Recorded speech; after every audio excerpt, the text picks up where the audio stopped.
My name is Cletus, and I'm telling my story because I want to bring awareness to male sexual assault during incarceration.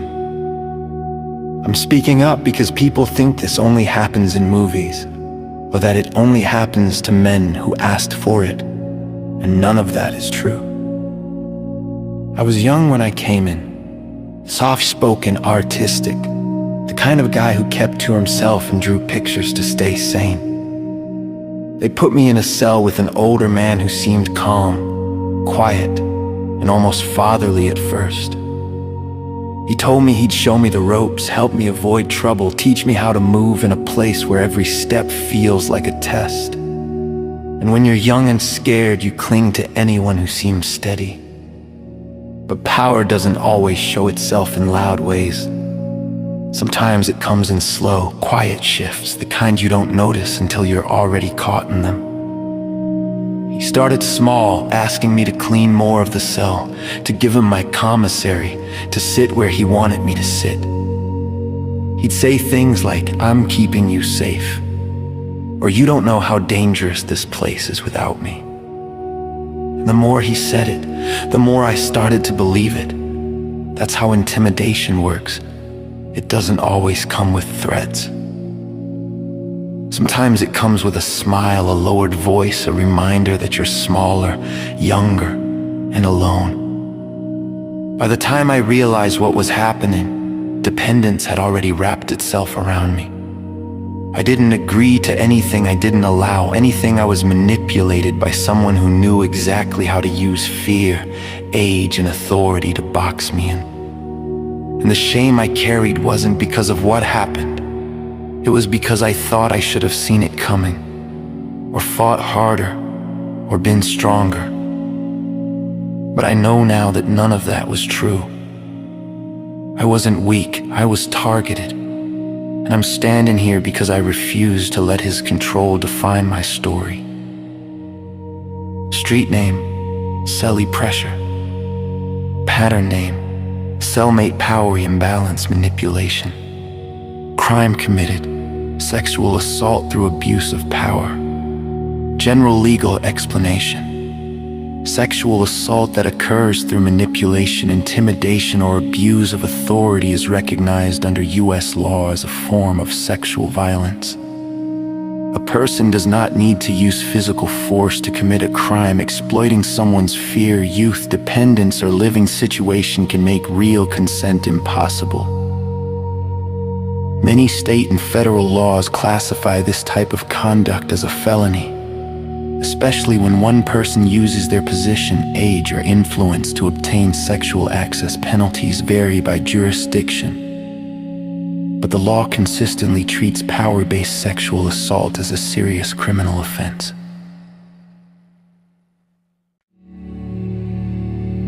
My name is Paul, and I'm telling my story because I want to bring awareness to male sexual assault during incarceration. I'm speaking up because too many men think what happened to them was just prison life, when really it was manipulation, coercion, and a crime. When I first came in, I was scared in a way I didn't want to admit. I'm a father of 2, and all I could think about was staying alive long enough to get back to them. So when a man approached me and said he'd look out for me, I grabbed onto that safety like a lifeline. He brought me extra food when I missed chow. He walked with me on the tier.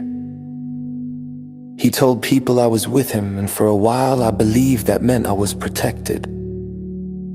But in here, protection can turn into a bill you never agreed to pay. Slowly, the tone shifted. The favors weren't favors anymore, they were leverage. He'd say things like, "You know I've been taking care of you," or "You owe me for keeping you safe." Gratitude turned into pressure. Pressure turned into fear, and fear turned into control. I didn't realize I was being groomed until I was already trapped in the middle of it. Until the same man who claimed he was protecting me became the one I needed protection from. I didn't choose it. I didn't want it. I was cornered by a system of power that preys on fear and vulnerability. And the shame that followed me wasn't mine. It belonged to the man who used my fear as a weapon. I'm standing here now because I refused to carry his crime on my back. I survived it, and I'm reclaiming my dignity piece by piece. Street name, protection debt. Pattern name, protection for payment coercion. Crime committed, sexual coercion under duress. General legal explanation. Sexual coercion under duress is recognized under U.S. law as a form of sexual assault. The law does not require physical force. Using threats, intimidation, manipulation, or control over someone's safety can also make a person unable to give real consent.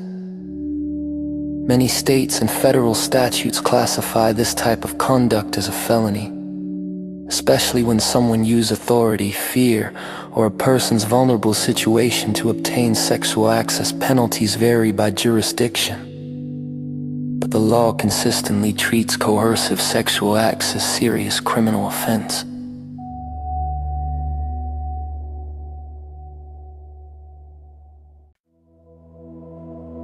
My name is Ian, and I'm telling my story because I want to bring awareness to male sexual assault during incarceration. I'm speaking up because too many people think men don't ask for help, or that when we do, we're exaggerating or being dramatic. I've always been the anxious type, observant, cautious, the kind of man who notices danger before it arrives. And that's exactly what happened. I saw the signs. I felt the shift. I knew something wasn't right long before anything happened. So I did what we're told to do. I asked for help. I went to staff more than once. I told them I didn't feel safe. I told them someone had been watching me, following me, cornering me in ways that didn't feel accidental. They brushed it off. You'll be fine. Stop being paranoid. Handle your own business. Every time I reached out, the door closed a little more. And when the people who are supposed to protect you decide you're not worth listening to, you start to feel invisible. Like your fear doesn't count. Like your safety isn't part of their job. The night it happened, the part that broke me wasn't the violence itself. It was the knowledge that I had tried to prevent it. I had spoken up. I had warned them. I had done everything a man is told to do when he senses danger. And still, I was left in a place where I had no protection, no backup, no escape. Afterwards, the shame wasn't mine. It belonged to the system that ignored me. The guilt wasn't mine. It belonged to the people who heard my fear and decided it didn't matter. I'm standing here now because I refused to let their negligence silence me. I survived, and I'm reclaiming the voice they tried to dismiss. Street name, they left me hanging. Pattern name, assault enabled by ignored warnings and staff negligence. Crime committed, sexual assault facilitated by negligence. General legal explanation. Under U.S. law, correctional facilities have a duty to protect people in their custody from known risk of harm. When someone reports credible safety concerns and those warnings are ignored, any resulting assault can be legally recognized as occurring under conditions of negligence. While specific laws vary by state, many jurisdictions treat sexual assault that happens after ignored warnings as a serious criminal offense. And negligence by staff can be grounds for civil liability or institutional accountability. The law consistently acknowledges that failing to act on known risks can contribute to an environment where real consent and safety are impossible.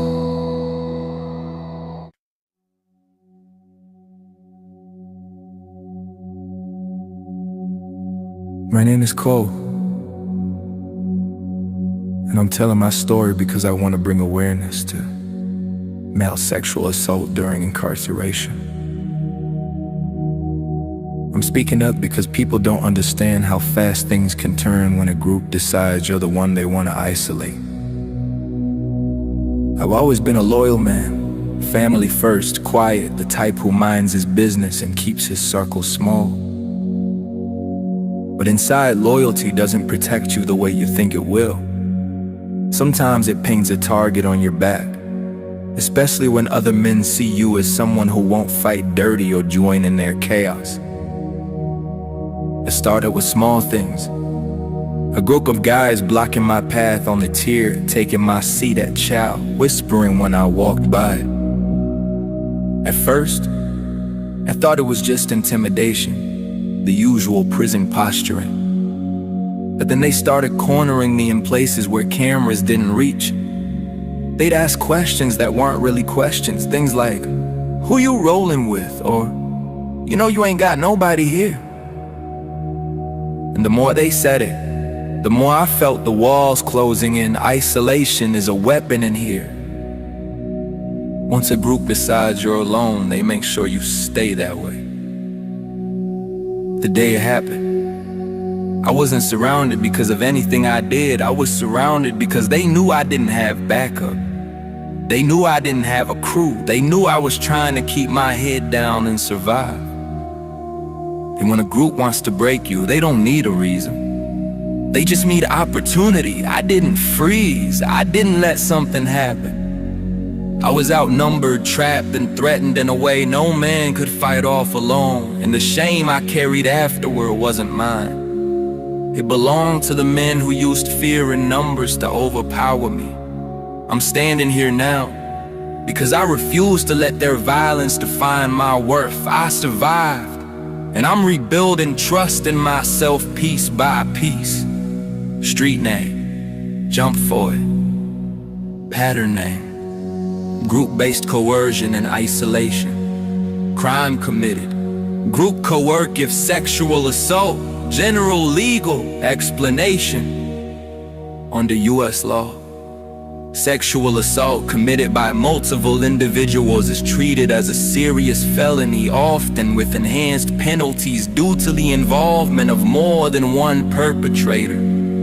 The law recognizes that when a group uses threats, intimidation, or overwhelming force, a person cannot give real consent. Many jurisdictions classify group-based sexual assault as an aggravated offense, reflecting the increased harm, fear, and power imbalance involved.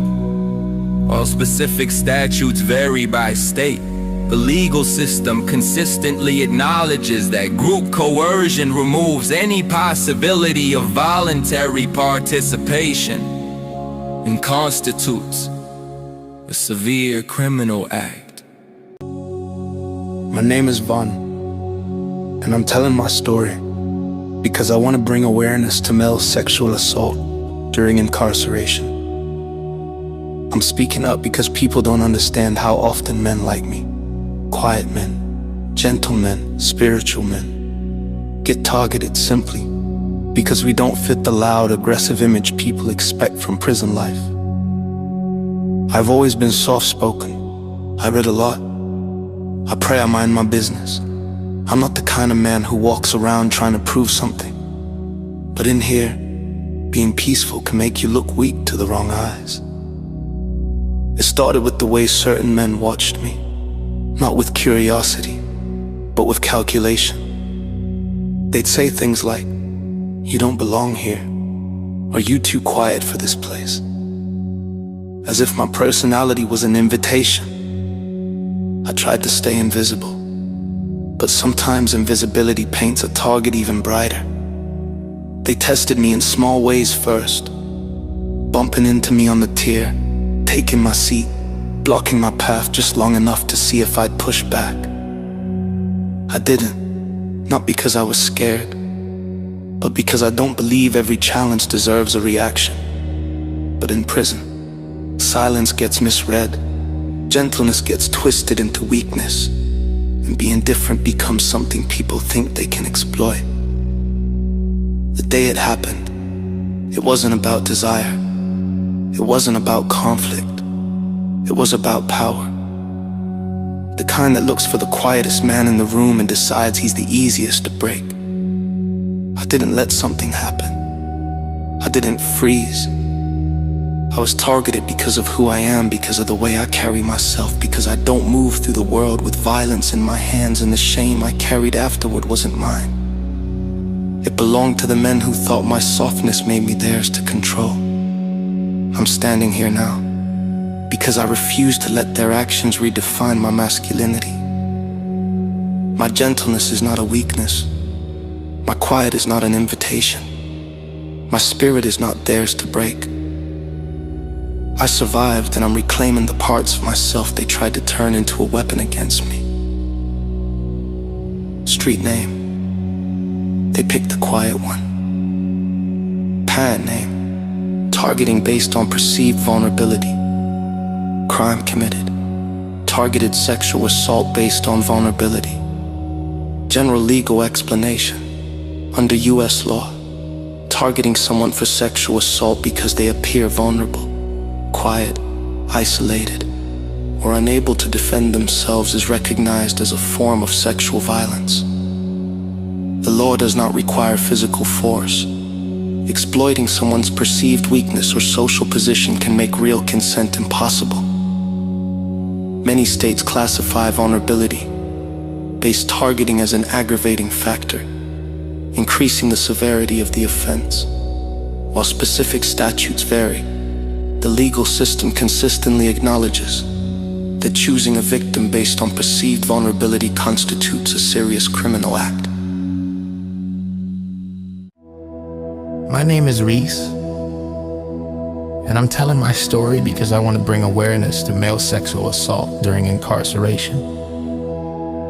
I'm speaking up because too many men think what happened to them was just prison politics, when really it was intimidation, retaliation, and a crime. I've always been the type to stand my ground, not loud, not reckless, just a man who believes in respecting himself. One day on the yard, I told another guy no to something he wanted me to do. It wasn't disrespectful, it wasn't a challenge, it was a boundary. But in here, some men take boundaries as insults. After that, the air around me changed. The same men who used to nod at me stopped making eye contact. Conversations went quiet when I walked by. You can feel it when your name starts moving through the unit in a way that doesn't feel right.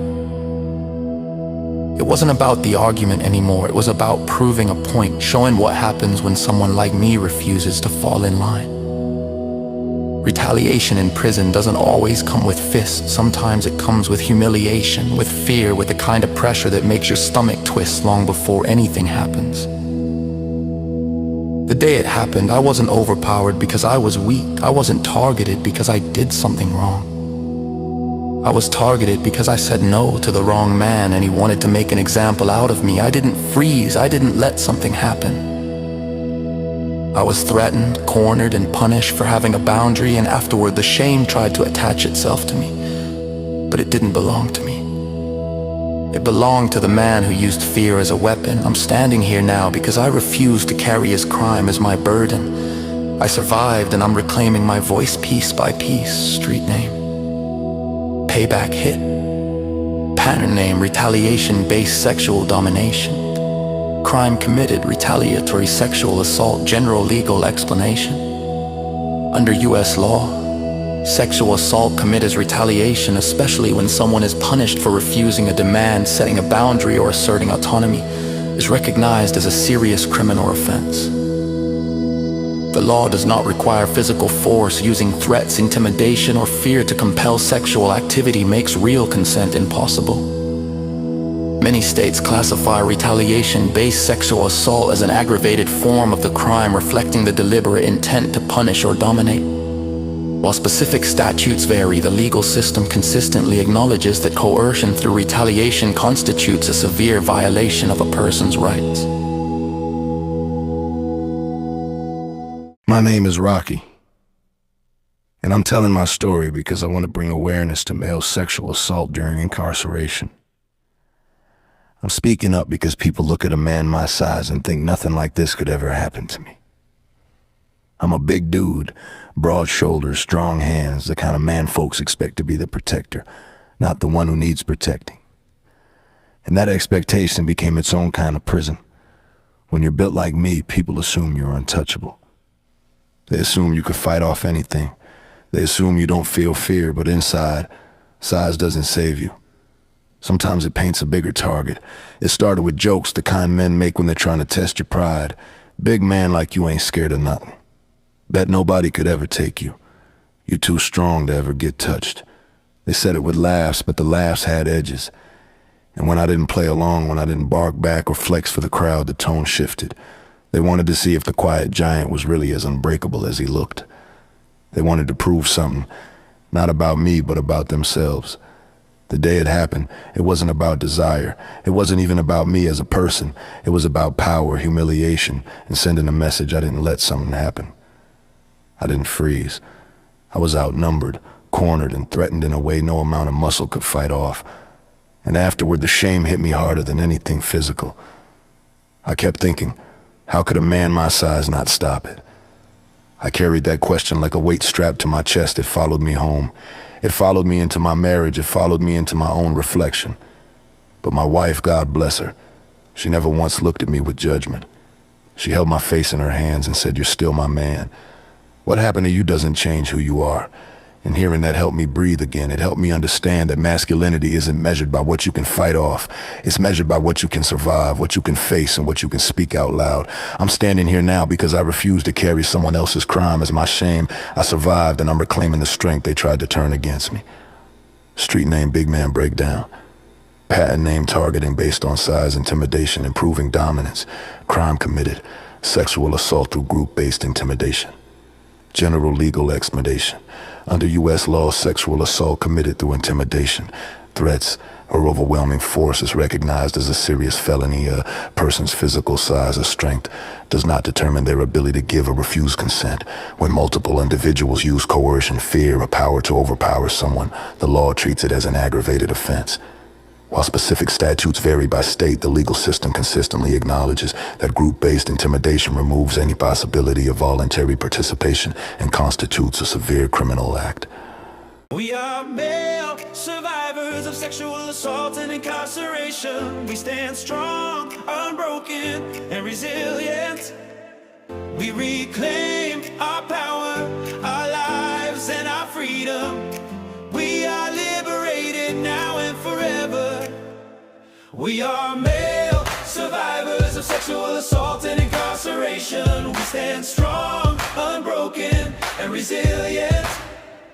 We reclaim our power, our lives, and our freedom. We are liberated now and forever. We are male survivors of sexual assault and incarceration. We stand strong, unbroken, and resilient.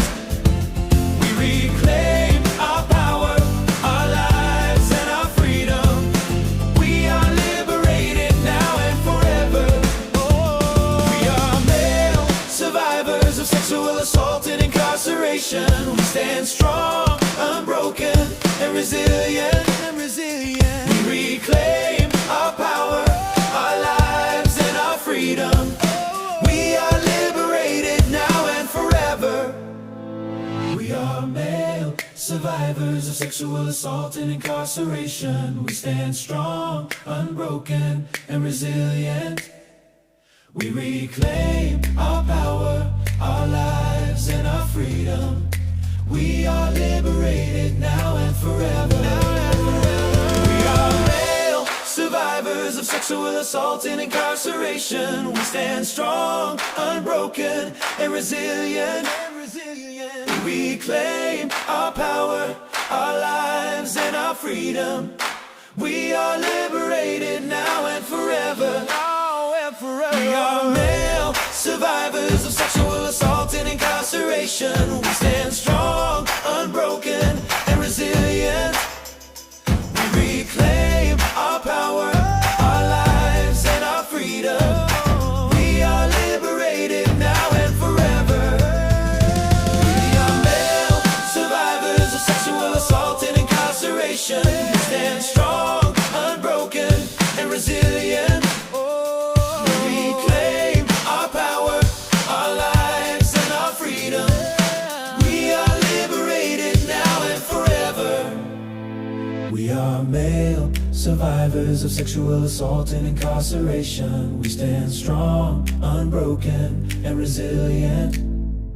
We reclaim our power, our lives, and our freedom. We are liberated now and forever. We are male survivors of sexual assault and incarceration. We stand strong, unbroken, and resilient. We reclaim our power, our lives, and our freedom. We are liberated now and forever. We are male survivors of sexual assault and incarceration. We stand strong, unbroken, and resilient. We reclaim our power, our lives, and our freedom. We are liberated now and forever. We are male survivors of sexual assault and incarceration. We stand strong, unbroken, and resilient. We reclaim our power, our lives, and our freedom. We are liberated now and forever.